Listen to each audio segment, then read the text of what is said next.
जय श्री कृष्ण। राधे राधे दोस्तों आज मैं आप लोगों को लड्डू गोपाल की एक ऐसी सत्य लीला कथा सुनाऊंगी जिसे सुनकर आपकी अंतरात्मा रो देगी। लड्डू गोपाल के साथ घटी एक ऐसी दर्दनाक घटना सुनकर आंखों से आंसू आ जाएंगे। कोई हमारे छोटे से बाल गोपाल लड्डू गोपाल के साथ ऐसी क्रूरता कैसे कर सकता है? लड्डू गोपाल को इतनी दर्द इतनी तकलीफ कैसे दे सकता है? सुनकर ही रूह कांप जाती है। आप सभी भक्तों से विनम्र निवेदन है, कृपया आज की इस लीला कथा को, इस वीडियो को पूरा अंत तक अवश्य देखिएगा। पूरी घटना को सुनकर लड्डू गोपाल के लिए आपका दिल जरूर दुखेगा, आंखों से आंसू अवश्य आएंगे, आप अपने आंसू नहीं रोक पाओगे। दोस्तों आज की ये लीला कथा हमारे साथ शेयर की है बिहार के गाँव में रहने वाली एक भक्त ने। क्षमा कीजिएगा दोस्तों, मैं उनका नाम आप लोगों के साथ शेयर नहीं कर पाऊंगी। भक्त ने उनका नाम बताने से मना किया है क्योंकि इससे आने वाले समय में उन्हें तकलीफ पहुंच सकती है, उनके साथ बुरा भी हो सकता है। इसलिए मैं पूरे वीडियो में उन्हें अर्चना कहकर संबोधित करूंगी, जिससे कि यह पूरी लीला कथा आप सभी को मुझे समझाने में आसानी हो। अर्चना जी कहती हैं कि मेरा मायका और ससुराल दोनों बिहार में ही है। मैं एक गरीब परिवार की लड़की हूँ और मेरी शादी एक मध्य वर्गीय परिवार में हुई है। मायके में हमारा परिवार पूरी तरह से खेती बाड़ी पर ही आश्रित है। खेती बाड़ी का काम करके मेरे मम्मी पापा ने हम भाई बहनों को पढ़ाया लिखाया, हमारी शादी की। ये घटना लगभग 5 साल पहले की है। जब मैं 10वीं पास की थी तभी मेरे लिए मेरे हस्बैंड का रिश्ता आया था। मेरे मम्मी पापा बहुत ज्यादा अमीर तो नहीं है और ना ही वो आगे हमें उच्च शिक्षा दे पाते, इसलिए जब अच्छा घर परिवार मिला तो मेरे मम्मी पापा ने मेरी शादी करवा दी। वैसे तो मैं पढ़ना चाहती थी, कुछ करना चाहती थी, पर फिर भी परिवार माता पिता की मर्जी मैंने मान ली और फिर मेरी शादी हुई। ससुराल में मेरे सासू माँ, ससुर जी, मेरे हस्बैंड और मेरे एक देवर है जो कि उस समय पढ़ाई कर रहे थे। मेरे पिताजी की तरह मेरे ससुर जी भी खेती बाड़ी का काम किया करते थे और मेरे हस्बैंड माल ढोने वाला ऑटो चलाते थे। ससुराल वाले बहुत ज्यादा अमीर तो नहीं है और बहुत ज्यादा धन संपत्ति भी नहीं है, पर हाँ गांव में खेती बाड़ी है, अपना मकान है। शादी के बाद जब मैं अपने ससुराल गई तो पहले तो मेरे ससुराल वालों का व्यवहार मेरे लिए बहुत ही अच्छा था। मेरी सासू माँ, ससुर जी सभी मुझे बहुत मानते थे और मेरे हस्बैंड भी मुझसे बहुत प्यार करते थे। पर शादी के कुछ ही दिनों के बाद मेरे ससुराल वालों का व्यवहार मेरे लिए एकदम से बदल गया और इसके कारण थे मेरे लड्डू गोपाल। मेरी सासू माँ बिल्कुल भी नहीं चाहती थी कि मैं लड्डू गोपाल की सेवा करूं। दरअसल जब मैं 8वीं कक्षा में पढ़ती थी और कोचिंग के लिए थोड़ी दूर जाया करती थी तो उस मैडम के घर मैंने लड्डू गोपाल की सेवा होते देखी थी। वैसे हमारे बिहार में आज तो वीडियो वगैरह देखकर लड्डू गोपाल के बारे में नवयुवकों में बहुत जानकारी है, पर ऐसे बहुत सारे लोग हैं जो एंड्रॉइड फोन यूज नहीं करते हैं। सभी के पास नेट की सुविधा भी नहीं होती है और बड़े बुजुर्ग तो ज्यादा मोबाइल भी नहीं चलाते हैं, तो लड्डू गोपाल के बारे में उन्हें बहुत कम पता है। और लगभग 5 साल पहले जब मेरी शादी हुई थी तब तो लड्डू गोपाल के बारे में बहुत सीमित लोगों को पता था।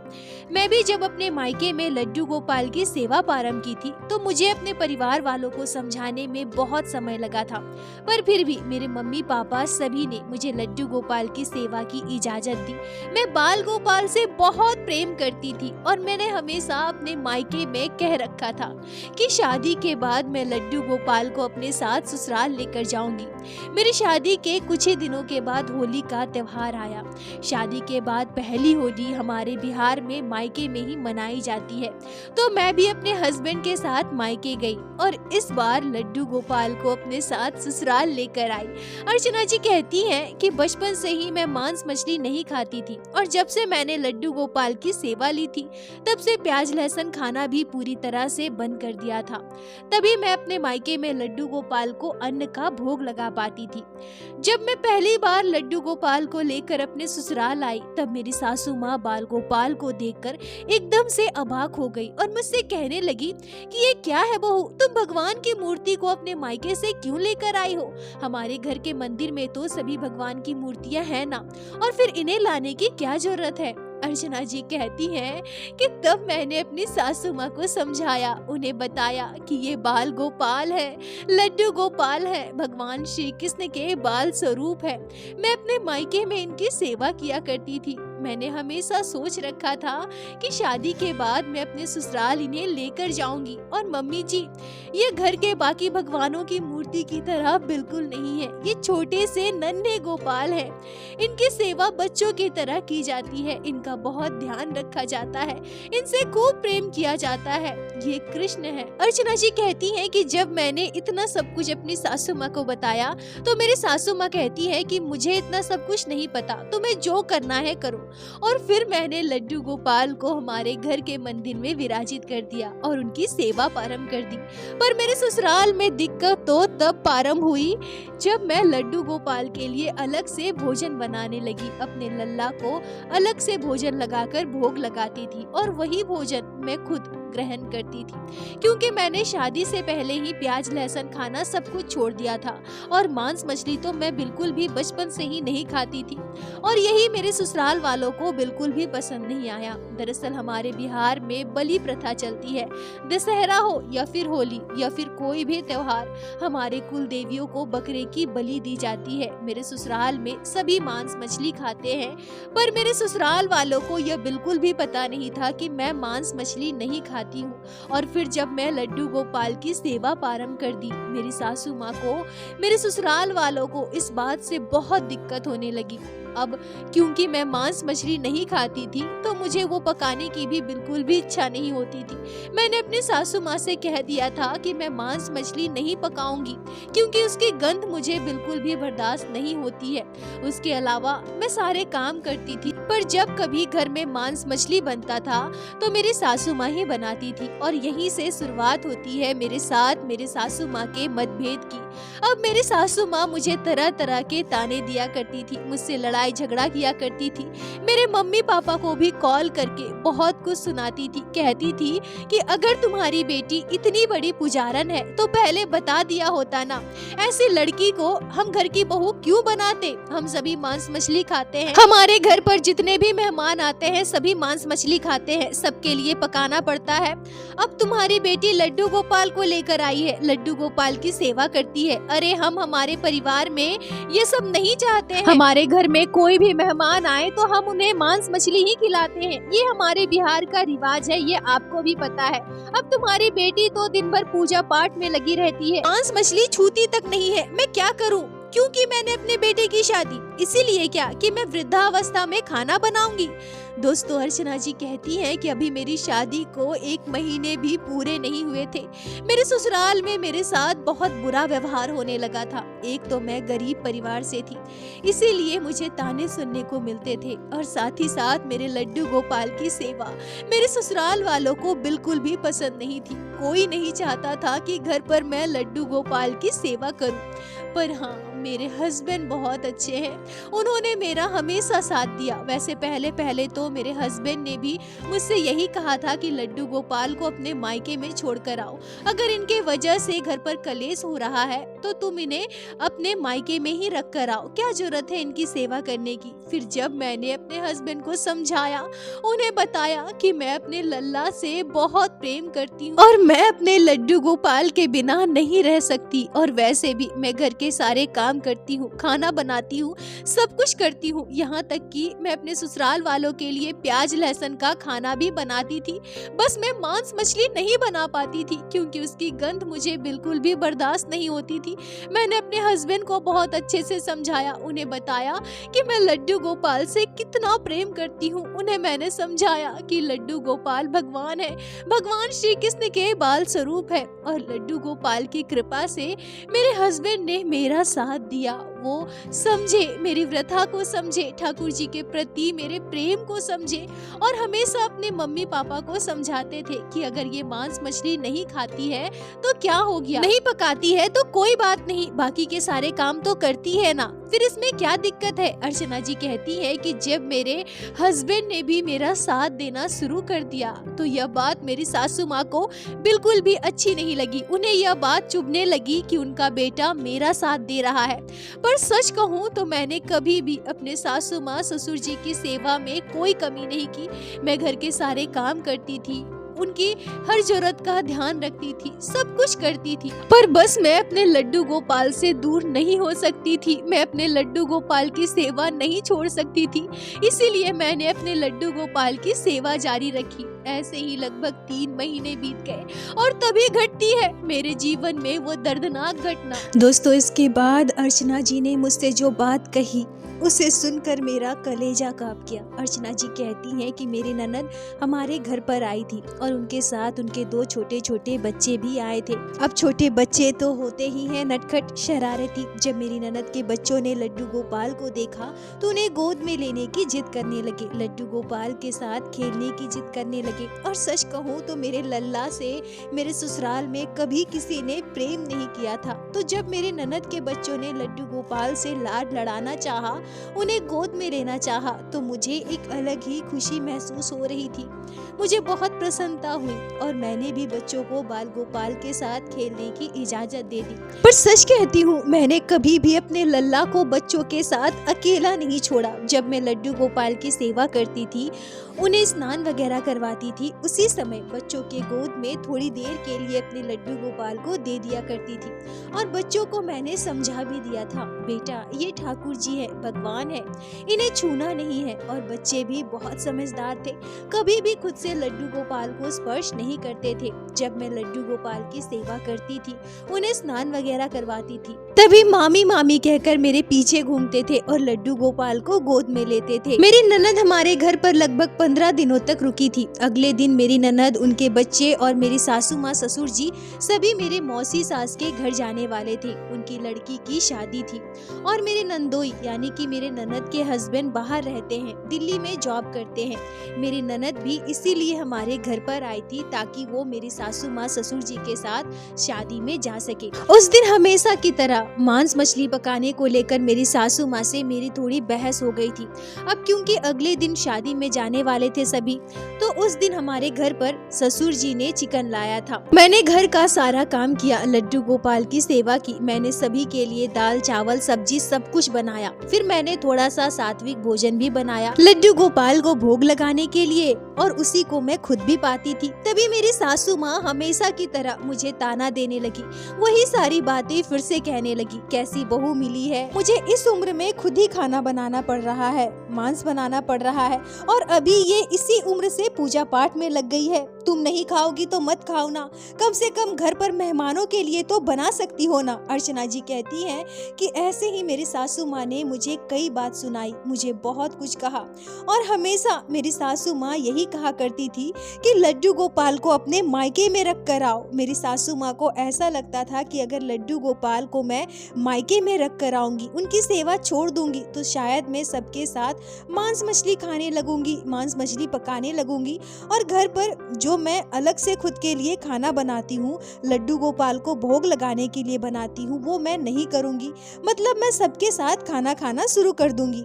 दोपहर को खाना बनाने को लेकर मेरी सासू माँ ने मुझे बहुत कुछ सुनाया। मैं बहुत उदास हो गई थी, रोने लगी थी, और मेरी सासू माँ ने बस मुझे ही नहीं सुनाया था। जब जब घर पर इस बात को लेकर लड़ाई झगड़ा होता था, कलेश होता था, तो हर बार मेरे मायके में कॉल करके मेरी मम्मी पापा को सुनाया जाता था, बहुत कुछ बोला जाता था, उन्हें अपमानित किया जाता था, जो कि मुझे बिल्कुल भी अच्छा नहीं लगता था, मुझसे बर्दाश्त नहीं होता था, मैं दुखी थी। पर तभी मेरी ननद कहती है कि भाभी चलिए हम बाजार चलते हैं, शादी में पहनने के लिए मुझे साड़ी लेनी है और बच्चों के लिए कपड़े लेने हैं। अर्चना जी कहती हैं कि मेरा मन बहुत उदास था, मुझे कहीं भी जाने की इच्छा नहीं थी, पर फिर भी मेरी ननद जबरदस्ती मुझे अपने साथ बाजार लेकर गई, यह कहकर कि चलिए भाभी आप घूमिएगा तो आपको अच्छा लगेगा। शॉपिंग वगैरह करने के बाद शाम के लगभग 4:30-5 बजे हम घर वापस आए।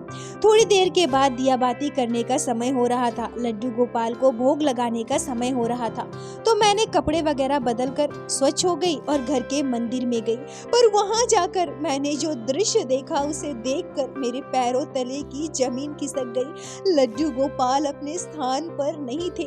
अर्चना जी कहती हैं कि मेरे तो जैसे गए मेरे लड्डू गोपाल, मेरे लल्ला, मेरे छोटे से कान्हा कहाँ चले गए। मैं रोते हुए सबसे पूछती हूँ, अपनी सासू माँ से पूछती हूँ कि लड्डू गोपाल कहाँ है, वो मंदिर में नहीं है। तब मेरी सासू माँ ने मुझसे साफ साफ कह दिया कि अरे मुझे क्या पता तुम्हारे लड्डू गोपाल है, मुझे क्या मतलब उनसे।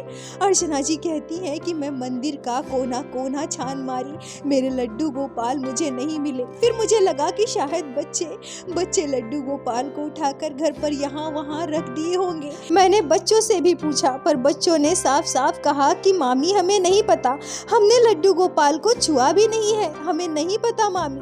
अर्चना जी कहती है कि मैंने घर का कोना कोना छान मारा, मेरे लड्डू गोपाल मुझे कहीं नहीं मिले। मेरे साथ मेरी ननद भी लड्डू गोपाल को ढूंढ रही थी पर मेरे बाल गोपाल हमें नहीं मिले। अब मुझे समझ में नहीं आ रहा था कि मेरे लड्डू गोपाल भला अपने आप कहाँ जा सकते हैं। मैं अपनी सासू माँ से बार बार पूछ रही थी, मम्मी जी लड्डू गोपाल कहाँ है, कहाँ गए मेरे बाल गोपाल। मेरी सासू माँ कहती है कि अरे ये बच्चे ही दिन भर खेल रहे थे, शायद उन्होंने ही लड्डू गोपाल को यहाँ वहाँ कहीं रख दिया होगा या फिर बाहर फेंक आए होंगे। अब तुम्हारे लड्डू गोपाल के बारे में मुझे कुछ भी नहीं पता, मुझसे मत पूछो। अर्चना जी कहती है कि दोपहर के समय खाना पीना खिलाने के बाद बच्चों को हम सुला कर गए थे। हमारे आने से थोड़ी ही देर पहले बच्चे नींद से जागे थे। मुझे समझ में नहीं आ रहा था कि बच्चे लड्डू गोपाल को लेकर कहाँ जा सकते हैं और बच्चे भी तो साफ साफ इनकार कर रहे थे। पर जो भी हो मेरे लड्डू गोपाल मुझे नहीं मिले। तभी थोड़ी देर के बाद मेरे हस्बैंड भी घर वापस आए। उन्हें देखकर तो मैं और भी रोने लगी, बार बार उनसे कहने लगी कि मेरे लड्डू गोपाल मुझे ला कर दो ना, मेरे लड्डू गोपाल मुझे नहीं मिल रहे हैं, पता नहीं मेरे कान्हा कहाँ चले गए।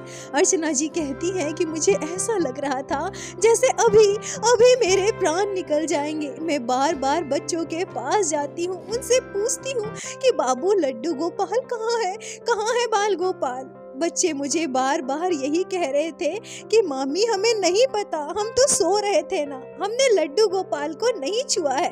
और मेरी सासू माँ से पूछने पर तो वो झुंझला रही थी, गुस्सा कर रही थी, बार बार यही कह रही थी कि मैं तो सो रही थी, बच्चे भी मेरे साथ ही सो रहे थे और मेरे जागने से पहले ही बच्चे जाग गए हैं, शायद वही लड्डू गोपाल को कहीं फेंक कर आए होंगे। अर्चना जी कहती है कि फिर हमने आसपास के बच्चों से भी पूछा, आस पड़ोस के लोगों से भी पूछा, पर किसी को भी हमारे लड्डू गोपाल के बारे में कुछ भी पता नहीं था। समय बीतने के साथ साथ मैंने उम्मीद भी छोड़ दी। मैं समझ गई थी कि मेरे लड्डू गोपाल मुझसे दूर जा चुके हैं, मेरे कान्हा अब मुझे वापस नहीं मिलेंगे।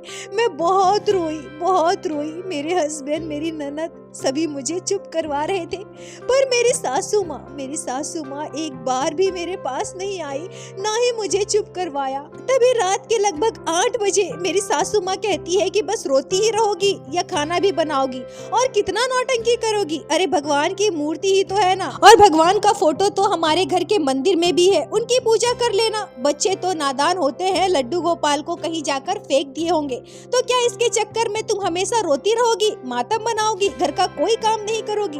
अर्चना जी कहती हैं कि फिर से मुझे बहुत सारी बातें सुनाई गई। इधर मेरे प्राणों से प्रिय मेरे लड्डू गोपाल मुझसे दूर जा चुके थे, मेरे कान्हा हमेशा के लिए मुझसे दूर जा चुके थे, मेरे लड्डू गोपाल मुझे नहीं मिले। और इधर मेरी सासू माँ मुझे इतने ताने दे रही थी। जरा सोचिए उस समय मुझ पर क्या बीती होगी। मैं उठी, रोते हुए मैं किचन में गई और सबके लिए खाना बनाया, सबको खाना खिलाया, पर मैंने खुद नहीं खाया। मैं चुपचाप अपने कमरे में जाकर लेट गई। मेरी दोनों आंखों से आंसू बह रहे थे।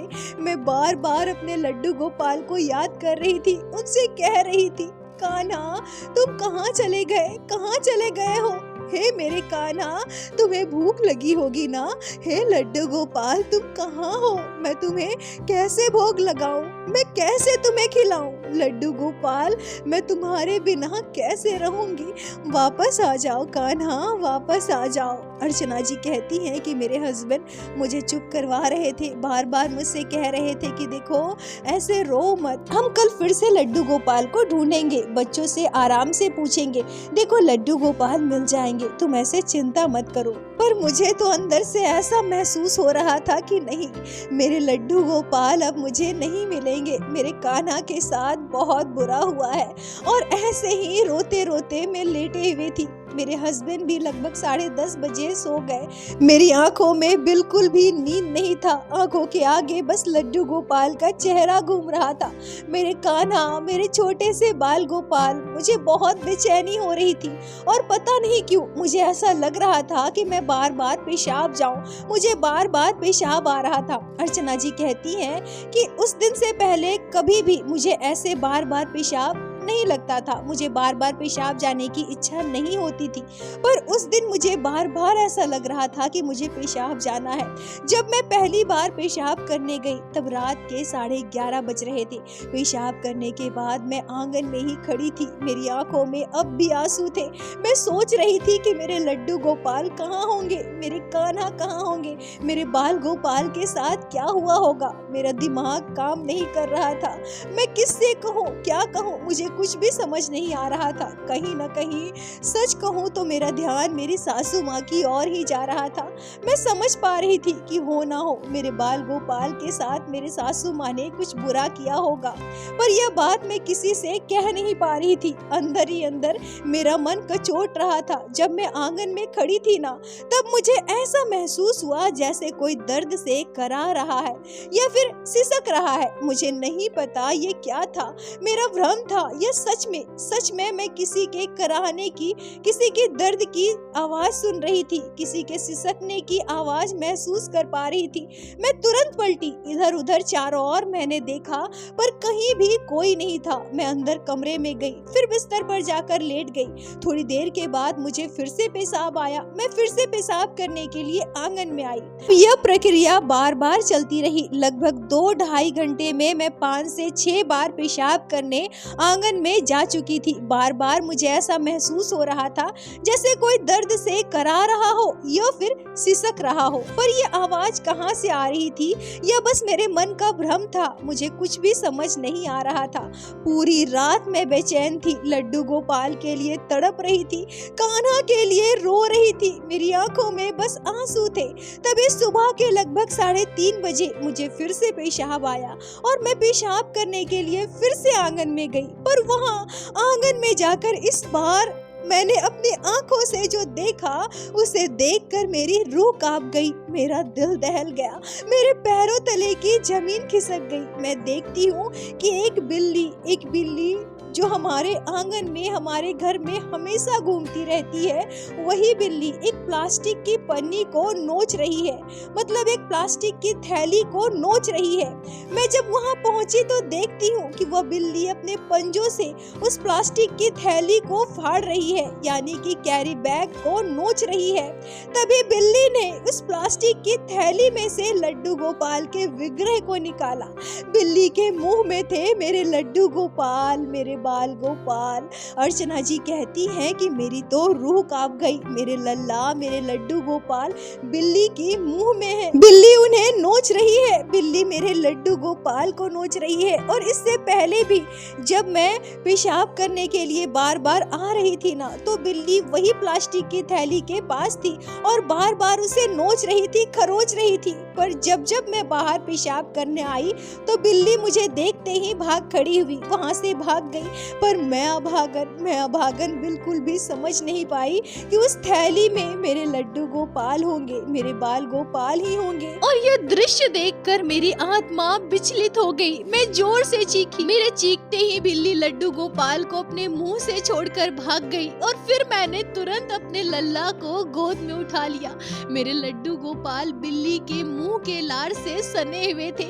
मेरे लड्डू गोपाल को बिल्ली पंजे मार रही थी, उन्हें नोच रही थी, लड्डू गोपाल को अपने मुंह में जकड़े हुए थी। अर्चना जी कहती हैं कि मैं इतनी जोर से चीखी थी कि मेरे ससुराल में सभी जाग गए थे। ऐसा लगा था मानो मेरे प्राण निकल गए हो। वो कराहने की आवाज, वो दर्द से सिसकने की आवाज मेरे लड्डू गोपाल के ही थे। मेरे लड्डू गोपाल मुझे बता रहे थे कि मैया मुझे तकलीफ हो रही है, मैया मुझे बचाओ ना।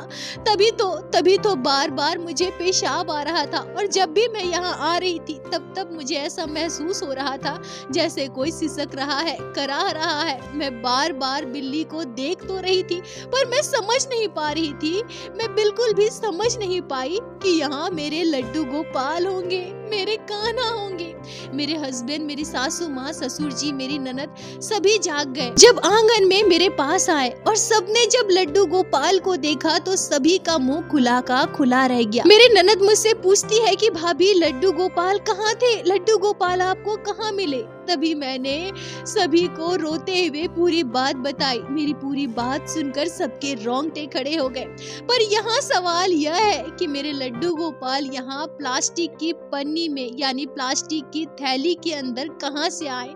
मेरे सासू माँ कहती है कि बच्चे लड्डू गोपाल को यहाँ छुपाए होंगे, पर मेरा दिल नहीं मानता क्योंकि पिछले 15 दिनों से कभी भी बच्चों ने लड्डू गोपाल को स्पर्श नहीं किया था। अपने मन से कभी भी लड्डू गोपाल को हाथ नहीं लगाया था। और अगर चलो मान भी लेते हैं कि यह बच्चों की करतूत होगी, फिर भी बच्चे लड्डू गोपाल को इतनी अच्छी तरह से प्लास्टिक की थैली में बांधकर उसके बाद बोरे में लपेटकर यहाँ नहीं छुपाते। जिस प्लास्टिक की थैली में लड्डू गोपाल को बांधा गया था, जिस बोरी में लड्डू गोपाल को लपेटकर आंगन में एक किनारे छुपाया गया था, वो बोरी और वो प्लास्टिक की थैली सभी नए थे, जिसे मैंने खुद अपने हाथों से ऊंचाई पर रखा था। बच्चे इतने ऊपर से प्लास्टिक की थैली और बोरी को नहीं उतार पाएंगे। यह तो मुझे अच्छे से पता था, यह मेरी सासू माँ की ही करनी थी। मुझे पता था कि ये मेरी सासू माँ ने ही किया है। मेरा दिल जानता था कि मेरे सासू माँ के अलावा और कोई भी ऐसा नहीं कर सकता है। मुझे इतनी तकलीफ हो रही थी कि मैं शब्दों में नहीं बता सकती। लड्डू गोपाल को तुरंत मैंने अपने आंचल में लपेट लिया। लड्डू गोपाल के विग्रह में बिल्ली के मुंह का लार लगा था। लड्डू गोपाल को मैं साड़ी से पोंछ रही थी, साफ कर रही थी, क्योंकि मेरे लल्ला को दर्द हुआ था, उन्हें तकलीफ हुई थी। लड्डू गोपाल को मैं अंदर मंदिर में लेकर गई, उन्हें स्नान करवाया, उन्हें पोशाक पहनाई, बाल गोपाल को मिश्री बतासे का भोग लगाया, मेरे लल्ला को मैंने अपनी गोद में सुलाया। अर्चना जी कहती है कि इस घटना को 5 वर्ष बीत गए हैं। मैं किसी से कुछ भी नहीं कह पाई। अपनी सासू माँ की करतूत को मैं किसी से बता नहीं पाई, क्योंकि मैं किससे कहूँ, क्या कहूँ, क्या कोई मेरी बात पर यकीन करेगा, और इससे होगा भी क्या। बस घर पर कलेश और मुझे रहना तो उन्हीं के साथ है ना। मैं चुपचाप आज तक इस बात को अपने दिल में छुपाई थी, पर मेरा दिल जानता है, मेरी अंतरात्मा जानती है कि मेरी सासू माँ ने मेरे बाल गोपाल के साथ बहुत बुरा किया है। इस घटना ने मेरे अंतरात्मा को इतनी दर्द दी है, इतना डर बैठ गया है कि मैं लड्डू गोपाल को अब 1 मिनट के लिए भी अकेला नहीं छोड़ती। मैं कहीं भी जाऊं अपने लड्डू गोपाल को साथ लेकर जाती। मेरी सासू माँ मुझे ढोंगी कहती है, पाखंडी कहती है, पर फिर भी मैं सब कुछ सुनती हूँ, क्योंकि मुझे डर है कि अगर मैं थोड़े समय के लिए भी अपने लड्डू गोपाल को घर पर छोड़कर कहीं भी गई ना, तो मेरे कान्हा के साथ बहुत बुरा हो सकता है। मेरे कान्हा हमेशा के लिए मुझसे दूर हो जाएंगे। मैं बाजार भी जाती हूँ ना, तो अपने लड्डू गोपाल को टोकरी में बिठाकर साथ लेकर जाती हूँ। मेरी क्या गलती है, मेरा क्या दोष है? बस मैं मांस मछली नहीं खाती, क्या यह मेरा अपराध है? इतने वर्षों के बाद भी मुझे इसका समाधान नहीं मिला है। आए दिन इस बात को लेकर अब भी मेरी सासू माँ मुझे ताने देती है, मेरे साथ लड़ती झगड़ती है। शादी को 5 वर्ष बीत गए, अब तक मेरे सासू माँ के मन में मेरे लड्डू गोपाल के लिए तनिक भर भी प्रेम भाव नहीं आया है। मेरे ससुराल वालों को अभी भी नहीं पसंद कि मैं लड्डू गोपाल की सेवा करूं। बस मैं अपने कान्हा से यही प्रार्थना करूंगी कि हे मेरे लड्डू गोपाल, हे मेरे बाल गोपाल, कृपा कीजिए। आपके साथ जो घटना घटी है, जो तकलीफ आपको हुई है, उसे तो मैं आजीवन नहीं भूल सकती और उसके लिए मैं हमेशा शर्मिंदा रहूंगी। पर आप मेरे ससुराल वालों को सद्बुद्धि दीजिए। मैं चाहती हूँ कि हमारा पूरा परिवार मिलकर आपकी सेवा करे। अर्चना जी, आपका बहुत बहुत धन्यवाद जो आपने लड्डू गोपाल के इस हृदय विदारक घटना को हमारे साथ शेयर की, जिसे मैं हमारे चैनल के माध्यम से बाकी सारे भक्तों तक पहुंचा सकी। अपना साथ और प्यार ऐसे ही बनाए रखिए। दोस्तों, यह घटना आत्मा को झकझोर देने वाली है। ठाकुर जी से बस प्रार्थना है कि हे लड्डू गोपाल, अपने भक्तों की इतनी परीक्षा मत लीजिए। हे लाला, हम भक्त आपके साथ ऐसे क्रूरपूर्ण व्यवहार को बर्दाश्त नहीं कर सकते हैं। हे लड्डू गोपाल, कृपा करे प्रभु, और दोस्तों इस घटना पर आपके क्या विचार है, आपके क्या राय है, कमेंट में जरूर बताएं। मुझे आप सभी के कमेंट का इंतजार रहता है। और प्रत्येक दिन की भांति लीला कथा के अंत में मैं आप सभी भक्तों से हाथ जोड़कर प्रार्थना करूंगी, ठाकुर जी की भक्ति कीजिए, लड्डू गोपाल की सेवा कीजिए, नाम जाप कीजिए और एक बार मेरे साथ प्रेम से कहिए, बोलो बांके बिहारी लाल की जय, लड्डू गोपाल की जय, जय जय श्री राधे। दोस्तों यदि आप लोगों को आज की यह लीला कथा अच्छी लगी हो, आपके हृदय को स्पर्श की हो, तो कृपया वीडियो को लाइक कर अपने दोस्तों के साथ शेयर अवश्य करें, जिससे बाकी भक्त भी लड्डू गोपाल की इस अद्भुत लीला कथा का श्रवण कर सके। और हमारे चैनल को सब्सक्राइब करें, जिससे प्रत्येक दिन आप लोग हमारे चैनल पे श्री बांके बिहारी श्री लड्डू गोपाल की अद्भुत लीला कथाएं श्रवण कर सके। दोस्तों यदि आपके जीवन में घटी हो कोई भी चमत्कारी घटना या लड्डू गोपाल ने कभी भी की हो कोई भी लीला जिसे आप हमारे साथ शेयर करना चाहते हैं, तो कृपया हमें इंस्टाग्राम पे मैसेज करें, हम आपसे कांटेक्ट करेंगे और आपकी उस लीला कथा को हमारे चैनल पे बाकी सारे भक्तों के साथ शेयर अवश्य करेंगे। लड्डू गोपाल की कृपा आप पर और आपके पूरे परिवार पर बनी रहे। राधे राधे दोस्तों।